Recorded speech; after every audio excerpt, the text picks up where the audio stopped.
Hello friends, இப்போ வந்து நம்ம இட்லி தாங்க வந்து பண்ண போகிறோம். இட்லியில் எந்த அளவு ஊற வச்சா ரொம்ப நல்லா சாஃப்டாக வரும். அது இல்லாமல் நான் வந்து ஆப்போசோடாவே வந்து சேர்க்கறதில்ல. ஆப்போசோடா சேர்க்காம எப்படி வந்திருக்குன்னு பாருங்கள். நல்லா பூ மாதிரி இருக்குது. குழந்தையும் நல்லா அருமையாக சாப்பிட்றான். அந்த குழந்தைங்களுக்கு வந்து நம்ம ஆப்போசோடா சேர்த்து கொடுக்கும்போது ரொம்பவே அது பெரிய பிரச்சனையாகுங்க பின்னாடி. இப்போ வந்து பார்த்தோன்னா நான் வந்துட்டு ரேஷன் அரிசி தாங்க எடுத்துக்கிறேன். நான் இந்த ரேஷன் அரிசி பார்த்தீங்கன்னா ஒரு கிளாஸ் வந்து ரேஷன் அரிசி எடுத்துக்கிட்டேன். அதே அளவில் வந்து பார்த்திங்கன்னா பாதி அளவு வந்து பச்சரிசி சேர்த்துக்கணுங்க. ஒரு கிளாஸ் வந்து புழுங்கல் அரிசி சேர்த்துக்கிட்டேன்னா அந்த அந்த அளவுலேயே வந்து பார்த்திங்கன்னா பாதி வந்துட்டு பச்சரிசி சேர்த்துக்கணுங்க. நான் பார்த்தீங்கன்னா வந்து நான் டெய்லி வந்து ஏன் உள்ள கம்மியாக நான் ஊற வைக்கிறேன்னா, நான் டெய்லியுமே இட்லி மாவு அரைப்பேங்க. நான் வந்து ஸ்டோர் பண்ணுறது கிடையாது. ஃப்ரிட்ஜில் வந்து நிறைய வந்து ஒரு வாரத்துக்கு தேவையான மாவுலாம் அரைச்சி நான் ஃப்ரிட்ஜில் வைக்கிறது இல்லை. பார்த்திங்கன்னா டெய்லி அரைச்சி அன்றைக்கே அந்த மாவு வந்து காலி பண்ணுறது ரொம்பவே நல்லதுங்க. ஏன்னா உடம்புக்கு ரொம்ப நல்லது. நம்மளுக்கு வந்து ஃபஸ்ட்டு பார்த்தோன்னா நம்ம ஆரோக்கியம் தான் ஃபஸ்ட்டு ரொம்ப இம்பார்ட்டன்ஸு. அதுக்கப்புறம் நம்ம ஆரோக்கியமாக இருந்தால் மட்டும்தான் நம்ம நல்லா நம்ம சம்பாதிக்க முடியும், நல்லா அதை வச்சு நான் அனுபவிக்கவும் முடியும். ஓகேங்களா? அதனால டெய்லியுமே அந்த இட்லி மாவு தயங்காமல் கொஞ்சமாக நீங்கள் ஊற வச்சு உங்களுக்கு தேவையான அன்றைக்கி எவ்வளோ உங்களுக்கு தேவையோ அந்த அளவுக்கு ஊற வச்சு நீங்கள் பண்ணுங்கள். இப்போ பார்த்தீங்கன்னா இது நல்லா ஒரு 5-6 வாட்டி நல்லா கழுவிக்கிட்டேங்க அந்த அரிசியை. ஏன்னா ரேஷன் அரிசி இல்லைங்களா, ரொம்ப டஸ்ட் இருக்கும். நல்லா வந்து கசக்கி கழுவி விடுங்க. அப்போ தான் வளர்க்குற டஸ்ட்டெல்லாம் இறங்கும். இதில் பார்த்தீங்கன்னா நம்ம குடிக்கிற தண்ணி, ஓகேங்களா, நீங்கள் அரிசி மாவாட்டை எந்த தண்ணி யூஸ் பண்ணுறீங்களோ அந்த தண்ணி வந்து ஊற்றி ரொம்ப அதிகமாக ஊற்ற வேணாம். ஏன்னா அந்த மாவாட்டும் போது அந்த தண்ணி வந்து காலி ஆகிடணும். அந்த அளவுக்கு வந்து ஊற்றிக்குங்க. இப்போ நெக்ஸ்ட்டு பார்த்தீங்கன்னா நான் வந்து உளுந்து ஊற வச்சுக்க போகிறோம். உளுந்து பார்த்தீங்கன்னா ஒரு டம்ளர் வந்துட்டு நான் வந்து அரிசி எடுத்துக்கிறேன் இல்லைங்களா, அதே டம்ளரில் 1/4 டம்ளர் வந்து உளுந்து எடுத்துக்கிட்டோம். ஓகேங்களா? இப்போ நான் வந்து மொத்தமாக வந்து 1.5 டம்ளர் வந்துட்டு நான் அரிசி சேர்த்துக்கிறேன். அதனால நான் என்ன செஞ்சேன்னா ஒரு அரைக்கே கொஞ்சம் கம்மியாகவே நான் உளுந்து வந்து சேர்த்துக்கிட்டேங்க. அந்த டம்ளர்லேயே பார்த்தீங்கன்னா அரைக்கே கொஞ்சம் கம்மியாகவே நான் சேர்த்துக்கிட்டேன். ஏன்னா 1.5 தானே போட்டிருக்க அரிசி. அதனால் அரைக்கே அந்த அரை டம்ளருக்கு கொஞ்சம் கம்மி பண்ணியிருக்கேன் உளுந்து. இது கூட பார்த்தீங்கன்னா வெந்தயம் சேர்த்துக்கணுங்க. வெந்தயம் வந்து ஒரு கொஞ்சமாக ஒரு ஒரு 2 ஸ்பூன் இருந்தால் போதும். ஓகேங்களா? அது சின்னதாக அந்த ஸ்பூனு, ரொம்ப சேர்க்க வேண்டாம். ஏன்னா இட்லிக்குனா ரொம்ப சேர்க்காதீங்க, தோசைக்குனா நீங்கள் கொஞ்சம் சேர்த்துக்கலாம், நல்லாயிருக்கும். இப்போ இந்த மாவில் பார்த்தீங்கன்னா இட்லி நல்லா வரும், தோசையும் நல்லா வருங்க. இப்போ இதுவும் நல்லா வந்து 2 டைம் வாஷ் பண்ணி நல்ல தண்ணி ஊற்றி ஊற வச்சுக்கலாங்க. இதை பார்த்தீங்கன்னா ரொம்ப அதிகமாக தண்ணி ஊற்றாமல் திட்டமாக ஊற்றுங்க. ஏன்னா அந்த ஊற வச்ச தண்ணியை நீங்கள் வேஸ்ட்டாக கீழே ஊற்றிட்டிங்கன்னா அந்த ஊறின ஸ்ட்ரென்த்து ஃபுல்லாக அந்த தண்ணியில் போயிடுவாங்க. அதனால் கொஞ்சம் கம்மி பண்ணி அந்த மாவு அரைக்க தேவையான தண்ணி மட்டும் நீங்கள் வந்து ஊற்றி ஊற வச்சுக்கோங்க. இது ஊறுறது பார்த்தீங்கன்னா நம்மளுக்கு வந்து உளுந்து வந்து 1 hour இல்லை 2 hours ஊறினாவே போதும் தான். நான் என்ன செஞ்சேன்னா அரிசி ஊற வைக்கும் போது ஊற வச்சுருவேன். ஏன்னா சம்டைம் வந்து மறந்து போயிடுறதுனால நான் ஊற வச்சுருவேன். இது வந்து ஒரு 6 மணி நேரம் ஒரு 7 மணி நேரம் ஊறினாவே போதுங்க நல்லா. ஏன்னா ரேஷன் அரிசி இல்லைங்களா, கொஞ்சம் நல்லா டைம் எடுத்து தான் ஊற வைக்கணும் அதை. இப்போ நல்லா ஊறிடுச்சுங்க. இப்போ ஃபஸ்ட்டு வந்து நம்ம உளுந்து தான் ஃபஸ்ட்டு ஆட்டிக்க போகிறோம். நீங்கள் வந்து கிரைண்டரில் ஆட்டினா ரொம்பவே நல்லதுங்க. ஏன்னா கிரைண்டர் தான் ரொம்ப பெஸ்ட்டு, நல்லா சாஃப்டாக ஆட்ட முடியும். ஆனால் ஆகுதுன்னா ஹீட் ஆகாது. ஓகேங்களா? இப்போ மிக்சியில் வந்து நம்ம அதிகமாக போட முடியாது, ஹீட் ஆகிடும். ஓகே, ஹீட் ஆச்சுன்னா நம்ம இட்லி வந்து ரொம்ப சாஃப்டாக வராது, ரொம்ப வந்து கல் மாதிரி இருக்கும். அதனால் இது வந்து பார்த்தீங்கன்னா இந்த மிக்சியில் பார்த்தீங்கன்னா நான் வந்து மாவு அரைச்சிக்கிறேன்.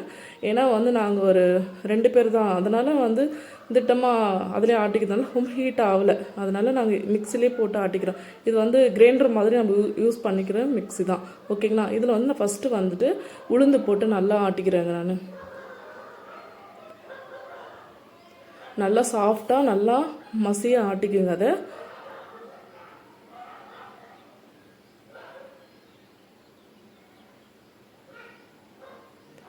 ஏன்னா நீங்கள் வந்து ஃப்ரிட்ஜில் வச்சு சாப்பிடும் போது அது உடம்புக்கு ரொம்பவே அது ஆபத்தான விஷயம். ஏன்னா வந்துட்டு அந்த காலத்துலலாம் இட்லி தோசைலாம் வந்து பார்த்திங்கன்னா டெய்லியெல்லாம் சாப்பிட மாட்டாங்க. எதுனா ஒரு நல்ல நாள், தீபாவளி அந்த மாதிரி டைமில் நல்லா அன்றைக்கி தான் அவங்க இட்லிக்கு ஊற வச்சு மாவு அரைச்சி அது கையிலே தான் ஆட்டி அது இட்லி சுட்டு கறி குழம்பு வச்சு நல்லா சாப்பிடுவாங்க.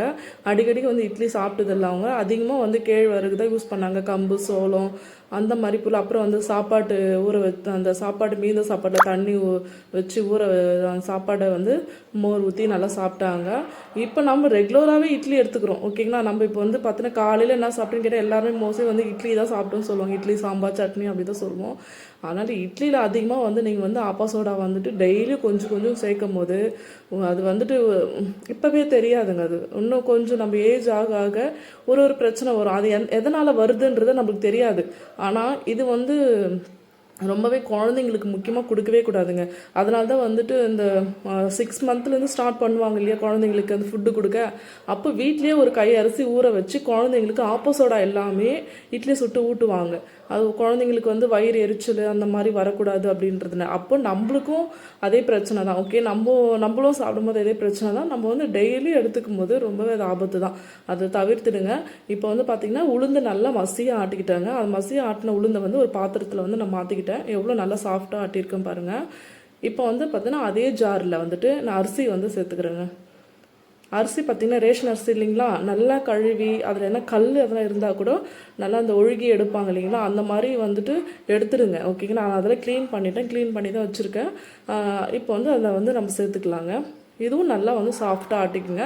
இந்த மாவு வந்து ஆட்டும் போது ஒரு பாதிக்கு நல்லா அந்த குறப்பாக வந்த உடனே அரிசி வந்து அந்த ஒரு 2 சுற்று போட்டுட்டு அந்த குறப்பாக வரும் இல்லைங்களா, அந்த டைமில் ஒரு பிடி சாப்பாடு வீட்டில் நம்ம மதியம் சாப்பாடு பண்ணியிருப்போம் இல்லையா, அது ஒரு பிடி சாப்பாடு எடுத்து அந்த மிக்ஸி ஜாரில் போட்டுருங்க. ஓகேங்க, அந்த அரிசி மாவுலேயே சேர்த்துருங்க. அதுவும் சேர்த்து நல்லா மசியாக ஆட்டிட்டிங்கன்னா இட்லி இன்னும் சூப்பராக வருங்க அது. ஏன்னா இப்போ வந்து நான் சாதம் இல்லை அதனால நான் போடல. நீங்கள் வந்து இருக்குது அப்படின்னா ஒரு கைப்பிடி சாப்பாடு அதில் போட்டிங்கன்னா இன்னும் நல்லா சாஃப்டாக வரும். அந்த மாவை மறுநாள் அன்றைக்கே காலி பண்ணிவிடுங்க. ஓகேங்களா, காலையில் நைட்டு டிஃபன் செஞ்சு சாப்பிட்ருங்க. அதேமாதிரி டெய்லி இட்லியே சாப்பிடாதீங்க. ஏன்னா நான் மோஸ்ட்லி பார்த்தா நாங்கள் டெய்லி இட்லி செய்ய மாட்டோம். காலையில் ஒரு நாள் வந்து இட்லி செஞ்சேன்னா ஒன்றா நாள் வந்து களி செய்வேன். அப்புறம் வந்துட்டு கஞ்சி, இப்போ வந்து வெயில் காலம் இல்லைங்களா, கஞ்சி பண்ணுவேன். கஞ்சினா எப்படின்னா உளுந்து கஞ்சி, பச்சரிசி பாசிப்பருப்பும் உளுந்து வந்து ரவை மாதிரி உடச்சி அதை சேர்த்து கஞ்சி பண்ணிவிட்டு புளி ஊறுக்க அரைச்சிருவோங்க. ஏன்னா ஒரு நாளைக்கு ஒரு டிஃபன் தான் நான் பண்ணுவேன். அதே ரெகுலராக இட்லி தோசைனே போகாது. ஏன்னா இப்போ எனக்கு வந்து பார்த்தீங்கன்னா 2 குழந்தைங்க. அந்த 2 குழந்தைங்களுக்கும் பார்த்தீங்கன்னா இப்போத்துலேருந்து அதை கொடுத்து பழகினாதான் அவங்க பெரியவங்களானா நல்லா சாப்பிடுவாங்க. இதெல்லாம் ரொம்ப நல்லது அப்படின்னு தெரியும். நம்ம வந்துட்டு நல்லா இட்லி தோசை, எங்கள் அம்மா அப்பா இட்லி தோசை தான் கொடுப்பாங்க, நான் அதுதான் நான் சாப்பிடுவேன் அந்த மாதிரி இருக்கும். அந்த குழந்தைங்களுக்கு இப்போத்துலேருந்தே நம்ம அதை கொடுத்து பழகணும். ஓகேங்களா, வெளியிருந்து எந்த பொருளுமே வாங்கி கொடுக்காதீங்க குழந்தைங்களுக்கு. இப்போ பார்த்தீங்கன்னா நான் நல்லா வந்து மசி ஆட்டியிருக்கேன். இன்னும் கொஞ்சம் நல்லா மசி ஆட்டிடலாம். இந்த டைமில் தான் நீங்கள் என்ன பண்ணணும், ஒரு பிடி சாப்பாடு அதில் போட்டிங்கன்னா நல்லா மசி ஆட்டும். ஓகேங்களா, இப்போ வந்து பார்த்தோன்னா நல்லா மசிஞ்சுதுங்க. இப்போ பாருங்கள் எவ்வளோ மாவு நல்லா சாஃப்டாக இருக்குது பாருங்கள். அவ்வளோதாங்க. இப்போ வந்து நான் இது கிரைண்டரில் மாவு ஆட்டியிருந்தேன்னா இப்போ வந்துட்டு பார்த்தீங்கன்னா உளுந்து அரைச்சிருக்கோம் இல்லையா, ஒரு பாத்திரத்தில் மாற்றி வச்சுருக்கோம். அந்த உளுந்து வந்து இது கூட அரிசி மாவு கூட சேர்த்து ஒரு சுற்று போட்டு நம்ம அப்புறம் மாவு அள்ளி வச்சுருக்கலாம். ஏன்னா இப்போ வந்து மிக்ஸி ஜார் வந்து சின்னது இல்லைங்களா, அதனால் நான் என்ன பண்ணியிருக்கேன்னா மாவு அரிசி மாவு அரைச்சதை உளுந்து கூட சேர்த்து நல்லா வந்து மிக்ஸ் பண்ணி விடுங்க. ஏன்னா எல்லா பக்கமும் அது வந்து ஸ்ப்ரெட் ஆகணும். ஓகேங்களா, உளுந்து வந்து அது நல்லா மிக்ஸ் பண்ணி விட்டு ஒரு கொஞ்சமாக நம்ம உப்பு, அதுக்கு தேவையான அளவு கல்லுப்பு சேர்த்துக்குங்க. இந்த உப்பு கூட என்ன பண்ணுங்கள், உப்பு சால்ட்டு நம்ம வாங்குவோம், கல்லுப்பு ஓகே, நீங்கள் வந்து சால்ட்டு வந்து அவாய்ட் பண்ணுங்கள். சால்ட்டு கூட வாங்கக்கூடாது எனக்கு தெரிஞ்சு. நீங்கள் அந்த கல் உப்பு என்ன பண்ணலான்னா கொஞ்சமாக நீங்கள் மிக்ஸி ஜார்லேயே போட்டுக்கலாம். மிக்ஸி ஜாரில் போகிறது கூட ஹீட்டு தாங்க, அதுக்கு ஸ்ட்ரென்த்தெல்லாம் எடுத்துருதுன்றாங்க.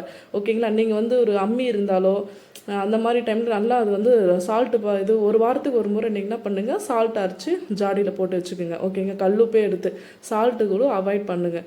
ஓகேங்களா, இப்போ இந்த கல்லுப்பு போட்டு நல்லா ஊறிட்டேங்க. இது வந்து ஒரு 8 மணி நேரம் வந்துட்டு நல்லா ஊறி புளிச்சு நம்மளுக்கு வந்து இட்லி செய்கிற அளவுக்கு பதத்துக்கும் வந்துடும் அது. ஓகேங்களா, அதனால் குழந்தைங்களுக்கு வந்து முக்கியமாக வந்து அந்த ஆப்போ சோடாவை வந்து அவாய்ட் பண்ணுறது ரொம்பவே நல்லது. பெரியவங்களுக்கும் சரி, அதை பெரியவங்களும் சாப்பிட்டா கூட அது உடம்புக்கு வந்துட்டு நல்லது இல்லை தான். ஓகேங்களா, இப்போ வந்து மாவு நல்லா பிடிச்சிருக்குங்க பாருங்கள். இப்போ நான் கரண்டியில் எடுக்கிறேன், அதை அப்படியே எடுத்தால் வீட்டிலே ஊற்றலாம். அந்த அளவுக்கு நல்லா வந்து ஒரு மாதிரி சாஃப்ட்னஸாக இருக்குது. இப்போ இந்த மாவுலாம் வந்து பார்த்திங்கன்னா இட்லிக்கு தோசைக்கு கண்டிப்பாக நல்லாயிருக்கும். இட்லி தோசை நல்லா அருமையாக வரும். இப்போ வந்து பார்த்தோன்னா நான் இட்லி தான் உங்களுக்கு வந்து செஞ்சு காட்ட போகிறேன். இட்லி பாருங்கள் எந்த அளவுக்கு நல்லா வந்து சாஃப்டாக கிடைக்குதுன்னு மட்டும் பாருங்கள்.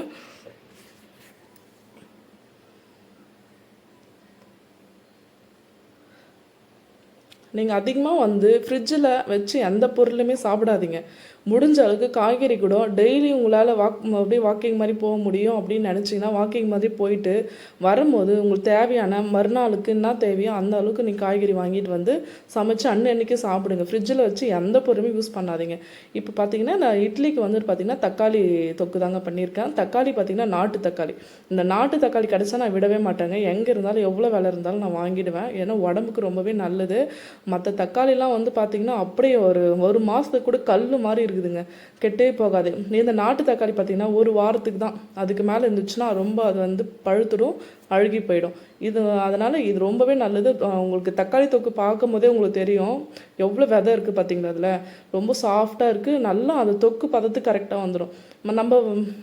நம்ம வேறு வாங்குகிற தக்காளி பார்த்திங்கன்னா எவ்வளோ வதக்குனாலும் அப்படியே அந்த தக்காளி அப்படியே இருக்கும். ஓகேங்களா, உங்களுக்கே தெரியும். அதனால் தக்காளி வந்து மோஸ்ட்லி வந்து உங்களுக்கு வந்து கிராம சைடு அந்த மாதிரி உங்கள் போகும்போது என்ன வெளியே எங்கன்னா ட்ராவல் பண்ணுறீங்க அப்படின்னா அங்கே போகிற வழியில் நிறைய வந்து விற்பாங்க. நீங்கள் ரோட்டு சைடில் அந்த மாதிரி நிறைய விற்கிறாங்க. நாங்கள் அதுமாரி போகும்போது எங்களுக்கு கிடச்சிது நாட்டு தக்காளி. ஒரு 5 கிலோ வாங்கிட்டு வந்தோங்க. இப்போ வந்து பார்த்திங்கன்னா இட்லிக்கு வந்துட்டு ஃபஸ்ட்டு ஒரு இட்லி குண்டால் தண்ணி ஊற்றி சூடு பண்ணிடணும். அந்த ஆவி வர வரையும் நீங்கள் நல்லா சூடு பண்ணிடணும். ஏன்னா ஆவி வராமல் ஒரு தண்ணி வச்சுட்டு உடனே இட்லி ஊற்றுனீங்கன்னா இட்லி வந்து கல் மாதிரி ஆகிடும். அந்த இட்லி குண்டால் தண்ணி ஊற்றி நல்லா ஆவி மாதிரி வந்த உடனே நம்ம இட்லி தட்டில் எண்ணெய் தடவிட்டு என்ன பண்ணோம், இட்லி மாவு எடுத்து அதில் ஊற்றிட்டு நம்ம இட்லி தட்டு எடுத்து அதில் இட்லி குண்டால் வச்சு மூடி விட்டுடணும். ஒரே 10 நிமிஷம் தாங்க, நல்ல சாஃப்டான இட்லி உங்களுக்கு கிடச்சிரும். ஓகேங்களா.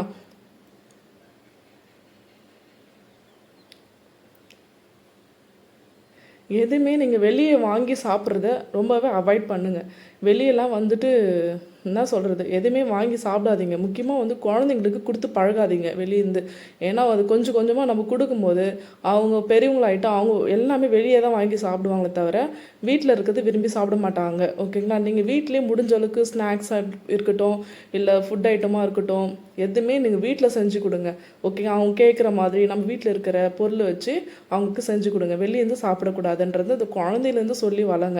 எல்லாமே கொடுத்துட்டு அதுக்கப்புறம் ரொம்ப அடம் பண்ணி சாப்பிடுவாங்க. கொஞ்சம் வளர்ந்த உடனே அவங்களும் தைரியமாக போய் சாப்பிட்ருவாங்க. அந்த அளவுக்கு விட்டுறாதீங்க. இப்போ பார்த்தீங்கன்னா தக்காளி தொக்கு ரொம்ப நல்லா வந்து தொக்காயிருக்கு. இப்போ வந்து இட்லி நல்லா வந்து வந்துடுச்சுங்க. ஏன்னா இட்லி வந்து ஆவியில் வேகிறது ரொம்ப நம்மளுக்கு நல்லது தான். ஓகேங்களா. இதில் வந்து உளுந்து, நம்ம வந்து அரிசி சேர்த்துருக்கோம், நம்ம இது வெந்தயம் சேர்த்துருக்கோம். இது எல்லாமே நம்மளுக்கு வந்து உடம்புக்கு ரொம்பவே ஹெல்த்தியானது ஒன்று தான். ஓகேங்களா. இப்போ வந்து நம்ம இட்லி நல்லா வெந்துருச்சுங்க. இது வந்து நம்ம வந்து நல்லா கொஞ்சம் ஒரு ஒரு நிமிஷம் நல்லா ஆறட்டும். அது ஆறிட்ட பிறகு நீங்கள் என்ன செய்யணும்னா எடுத்து ஹாட் பாக்ஸில் போட்டுக்கலாம் சூடாக. அது ஆறாமல் சட்டுன்னு எடுத்திங்கன்னா அந்த இட்லி தட்டுலே எல்லாமே ஒட்டிக்கும். கொஞ்சம் ஒரு நிமிஷம் நல்லா ஆற விடுங்க. அது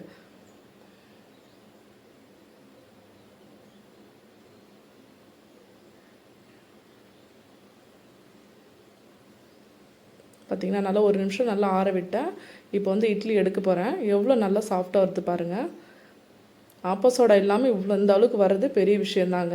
அதனால் நீங்கள் ரெகுலராக மாவு அரைச்சி இந்த மாதிரி ஆப்போசோடா இல்லாமல் செஞ்சு சாப்பிட்டு பாருங்கள். உடம்பு எவ்வளோ நல்லா ஆரோக்கியமாக இருக்குதுன்னு நீங்களே பாருங்கள். முக்கியமாக வந்து குழந்தைங்களுக்கு தயவுசெய்து இந்த மாதிரி கொடுக்காதீங்க. ஒரு எப்படின்னா ஆப்போசோடா கலந்த இட்லி வந்து கொடுக்காதீங்க. இந்த மாதிரி வீட்டில் பண்ண இட்லி நல்லா சாஃப்டான இட்லி முடிஞ்ச அளவுக்கு வீட்லேயே அரைச்சி சாப்பிடுங்க.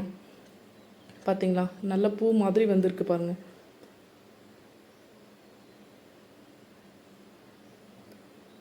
நம்மளுக்கு வந்துட்டு தொண்டையில் வர பிரச்சனைலாம் எதனால் வருதுன்னா முக்கியமாக இந்த ஃப்ரிட்ஜினால் தானுங்க.